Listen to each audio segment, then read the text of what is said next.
Gustavo, y a toda la audiencia. ¿Cómo estás? ¿Qué tal, Ramiro? Estamos en las vísperas de un nuevo 7 de agosto. Es, creo, la 9ª edición de esta movilización popular, gigantesca, que tiene sus... ¿Nos puedes saber un poco de las raíces de esta movilización? Hay que remontarse, ¿no? Hay que remontarse a muchísimos años atrás, porque es la tradición del movimiento obrero. Arrancó por allá por 1902 con un cura que organizaba la Liga de Obreros Católicos. La primera movilización fue allá por 1902, que hacía el camino inverso hacia Luján, ¿no? Y que planteaba en ese momento la reivindicación de las 8 horas laborales, y también la reivindicación de que las mujeres de que los niños no tengan que trabajar y que las mujeres tengan igual sueldo que los hombres. Eso, por lo tanto, la historia del movimiento obrero y la peregrinación en la Argentina en defensa del trabajo, de los derechos laborales, tiene una larga historia. En la peregrinación del 7 de agosto volvió a tomar nuevas condiciones y nuevos condimentos en todo el proceso dictatorial, cuando con la CGT que encabezaba Saúl Ubaldini, eran esas movilizaciones enormes hacia el santuario, peleando, ¿no? Por supuesto que pidiéndole al patrono del trabajo, que es San Cayetano, pero está claro que los santitos solo no pueden en este mundo de los hombres, por lo tanto era pidiendo el reclamo de políticas concretas en ese momento a esa dictadura genocida.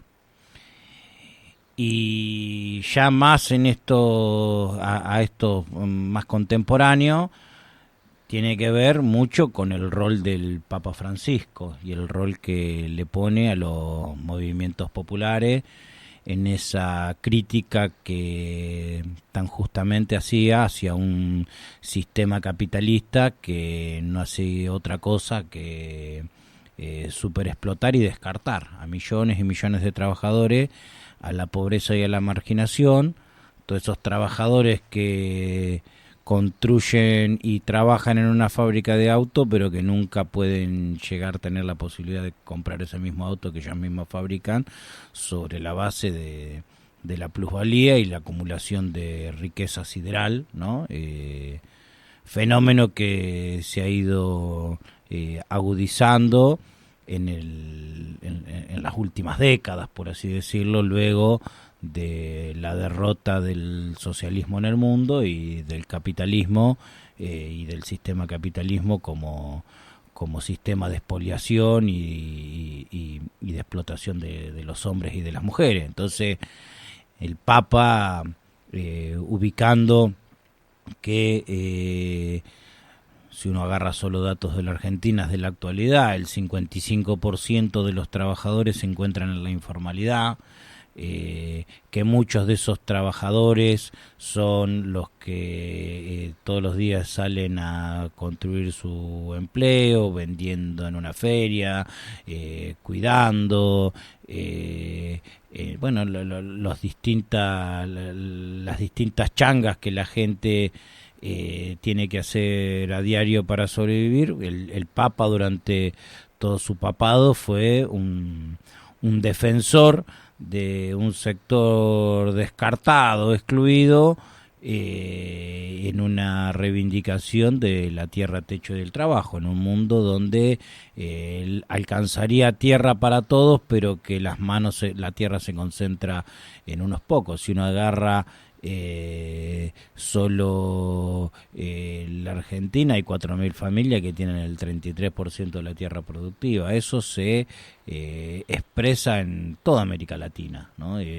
Son unos pocos los que tienen la gran mayoría de la tierra, tanto para producir como para vivir, a expensas de millones que no tienen ese acceso. La voz del Papa Francisco fue lo que le puso paraguas a toda una lucha de los movimientos populares en el mundo, pero particularmente en la Argentina, allá por el año 2015-2016, con, como lo dijo Otto Vargas, secretario general primer secretario general del Partido Comunista Revolucionario, la nueva izquierda que crece en la Argentina, que son los cayetanos, que reivindican la pelea por tierra, el techo y el trabajo. Por lo tanto, desde el año 2016, recuerdo un domingo, fue la primera peregrinación con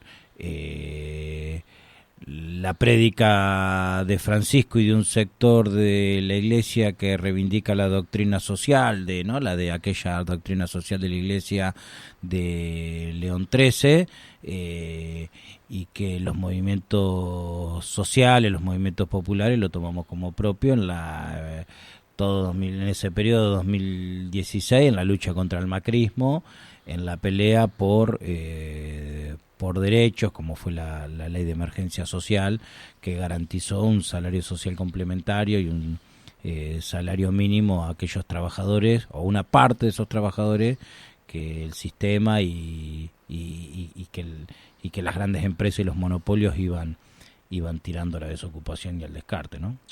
Y esto que decís, trayéndolo al día de hoy, recién comentábamos la noticia que el presidente Javier Milei vetó 3 leyes que se habían aprobado en el Congreso hace el 10 de julio.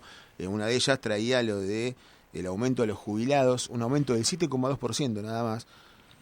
Pasan a ser nuevos indigentes, nuevos pobres, pobrísimos, nuestros jubilados que han trabajado toda su vida, y eso le brinda un contexto a esta próxima nueva marcha del 7 de agosto.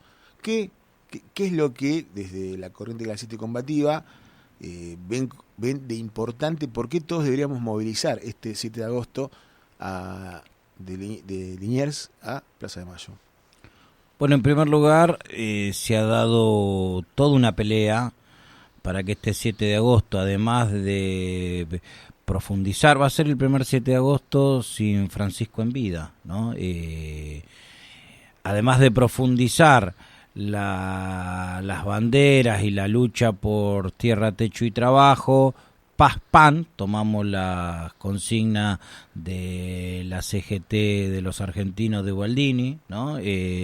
Paz, pan, tierra, techo y trabajo, en un contexto donde la variable del ajuste principal, bien lo decías vos, han sido los jubilados, pero también los trabajadores, tanto los formales como los informales. Los formales con 12.234 pymes que han cerrado en un año, y con 140.000 empleos que se han perdido, y los informales con un ajuste bestiario. Hoy, por ejemplo, el día de hoy a la mañana muy temprano, cientos y cientos de compañeros angustiados porque no habían cobrado todavía los 78.000 pesos que todos los días 5 de cada mes cobran de ese salario social complementario, ¿no? Supuestamente se atrasaron en el expediente y van a cobrar en las próximas horas o próximos días. Por lo tanto, el ajuste de Milei a las organizaciones sociales, a los trabajadores de la economía popular, ha sido bestiario.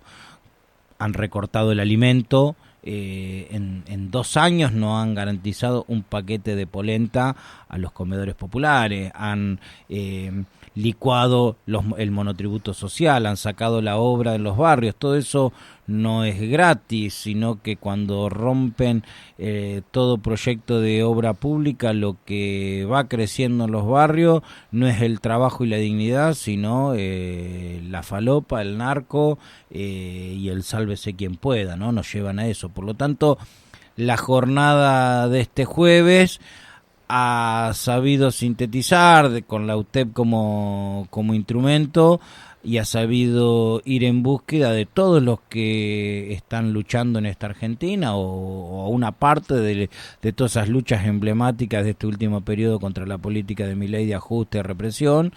Y hemos tenido reuniones con todos, con los gremios de salud que encabezan la defensa del Hospital Garrahan y de la salud pública, con los gremios universitarios que siguen peleando que la universidad siga siendo pública y gratuita. La CGT ha ha hecho un comunicado y ha planteado su decisión de movilizar a Plaza de Mayo, las dos CTA, el ATE, o sea, nos hemos reunido porque el problema de la unidad es para los sectores populares algo que hay que tener en cuenta, porque la unidad es una construcción sobre la base de un programa concreto que nos permita avanzar y resolver los dramas que tiene nuestro pueblo y que tienen los trabajadores. Y la unidad se pelea, y para pelear la unidad siempre hay cosas que no puede ser la unidad tal como uno quiere que sea, sino que siempre es como dos hombres con mochila que quieren pasar por un túnel y si no entran, bueno, alguno tendrá que sacar alguna cosa de la mochila y otro tendrá que sacar algunas cosas de la mochila si es que quieran pasar los dos juntos. Me parece que ese es el trabajo que se ha ido dando en todo este tiempo y en todas las últimas semanas para construir un 7 de agosto que en los papeles viene muy pero muy grande y que va a ser un hito, arrancando a las 8:30 la bendición de García Cuerva ahí en Liniers, que vamos a pasar por la iglesia, la primera iglesia que estuvo el Papa Francisco siendo Bergoglio, el cura Bergoglio, ahí en Flores. Luego vamos a pasar a abrazar a los jubilados. Por supuesto que mañana también vamos a movilizar y acompañar a los jubilados como todos los miércoles, pero el jueves va a haber grupo de jubilados en el Congreso donde esa gran peregrinación va a abrazar a nuestros jubilados repudiando el veto de este gobierno, ¿no? que chamulla en todas sus líneas, dice que está cuidando el superávit, pero no tuvo problema de bajarse los pantalones con los terratenientes y con la oligarquía en la sociedad rural, bajándole las retenciones. Plata para ellos hay, plata para los jubilados no hay, ¿no? Por lo tanto se va la segunda parada sería ahí en Congreso, y terminaría en un acto unitario, unificado en Plaza de Mayo con el conjunto de los sectores convocantes. También convocan los organismos de derechos humanos, el movimiento estudiantil, una gran convocatoria que no pasa la unidad por ósmosis o porque el viento sopla, sino porque hubo un trabajo denodado de horas y horas de reuniones, de acompañar otras luchas, etcétera, etcétera, para avanzar en esa plaza que va a levantar un programa, que es un programa en defensa de los trabajadores, de los jubilados, de las mujeres, de los estudiantes, de los trabajadores de la salud, de nuestro pueblo, contra esta política criminal, en el camino de que se le frene la mano para que abra curso a una nueva política impuesto por otro gobierno, ¿no? Y Ramiro, te decía antes este escenario de división. Ayer veíamos el Frente por la Soberanía, Frente de Lucha por la Soberanía, Trabajo Digno y Salario Justo, encabezaba una pieza audiovisual con una movilización de la corriente clasista y combativa. Elemento nuevo en esta lucha de esa unidad entre el precarizado, ¿no?, y el trabajador formal. ¿Cómo se van esos lazos de unidad? Bueno, lo vimos, estuvimos juntos en la Plaza de Constitución el 9 de julio. Eso es lo nuevo que querés en Argentina. Hacia esos lugares es donde debería mirar, si querés, cuando se dice la política, ¿no?, la política de los cargos. ¿Deberían mirar hacia esos lugares? Bueno, esa es Yo, está claro, con el devenir de uno entiende que está Milei, que es el principal problema que tenemos los argentinos, que hay que enfrentarlos con todo, pero que no hay que dejar de olvidar que hay una parte de esa política con la cual nosotros golpeamos juntos y que vamos a enfrentar a este gobierno, muchas veces subestima y desprecia el rol del movimiento obrero en la Argentina, ya sea los trabajadores ocupados como los desocupados y precarizados.